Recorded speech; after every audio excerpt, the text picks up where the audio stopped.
जन्मेजय पूछते हैं, गुरुदेव ये बताइए कि भगवती की प्रसन्नता के लिए व्रत कौन सा है? व्यास जी कहते हैं, भगवती की प्रसन्नता के लिए सबसे श्रेष्ठ व्रत है नवरात्रि व्रत। पूर्व काल में एक वणिक था, उस वणिक का नाम था सुशील। सुशील नाम का वह वैश्य बड़ा ही सदाचारी था, ब्राह्मणों को सत्कार करने वाला, पूजा पाठ जप तप करने वाला। उसकी संततियां आदि भी थी। दरिद्रता से युक्त वह वणिक दुखी रहता था। एक बार उसकी भेंट एक ब्राह्मण से हुई। उसने पूछा कि हे विप्रदेव, कृपा करके मुझे यह बताइए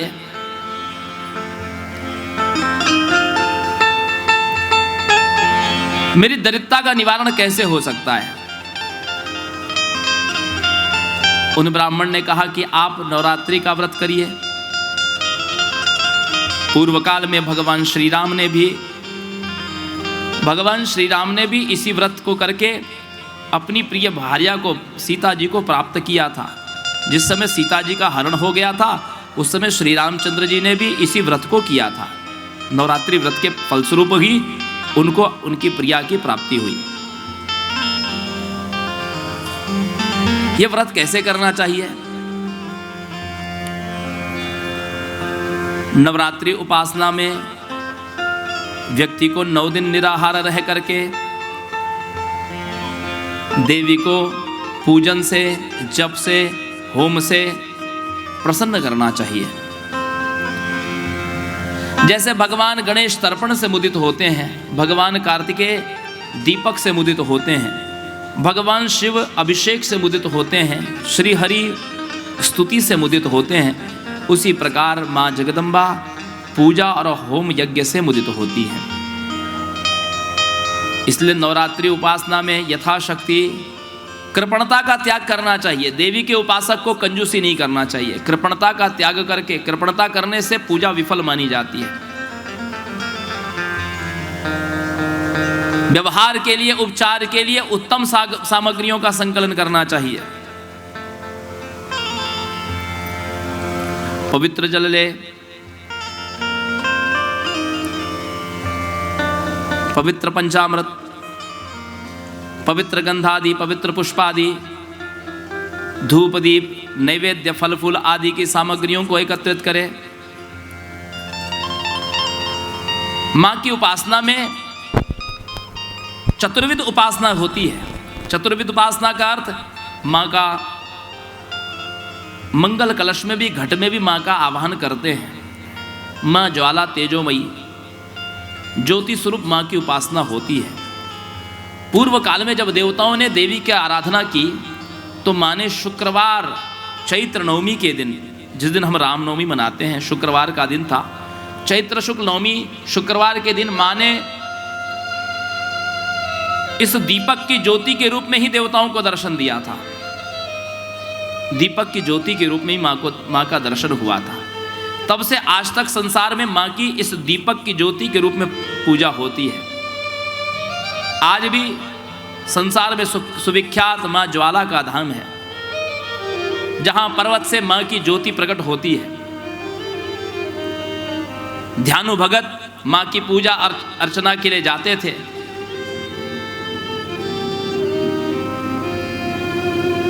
दिल्ली की गद्दी पर बैठे हुए बादशाह को यह लगा कि कैसा भगत है, लगता है कोई पाखंडी है जो प्रजा को भटका रहा है। ध्यानु भगत की भक्ति को देख करके अकबर ने अन्वेषण करवाया। ज्वालामुखी पर्वत में से, पर्वत में 9 स्थानों पर से ज्योति प्रकट हो रही थी।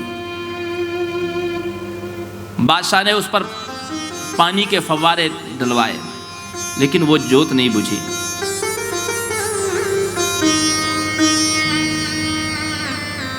यहां तक कि लोहे की मोटी मोटी चादरों से उस स्थान को बांध दिया, लेकिन उन लोहे की मोटी चादरों को फाड़ करके भी वो ज्वाला प्रकट हो गई। ज्वाला जी का प्रताप, ज्वालामुखी और अन्य स्थान, ऐसे और भी पृथ्वी पर कई स्थान है सज्जनों माताओं कि जहां पर भूमि में से ज्वाला प्रकट हो रही है, अग्नि प्रकट हो रही है। कुछ लोग कहते हैं मीथेन गैस है, और कई प्रकार के लोग उसमें वैज्ञानिक कारण ढूंढते हैं, लेकिन ज्वालामुखी की बात ऐसी नहीं है। बादशाह अकबर के मन में जब भक्ति जागृत हुई तो दिल्ली से 50 किलो का सुवर्ण का छत्र बनवाया उस ज्वालामुखी में मां ज्वाला के ऊपर चढ़ाने के लिए। मां ने वो छत्र अस्वीकार कर लिया। आज भी आप जाइए ज्वालामुखी, वो छत्र पीतल के जैसा रंग हो करके, अर्थात उस सोने की काया भी मां ने बदल दी। मां ने उस छत्र को भी स्वीकार नहीं किया।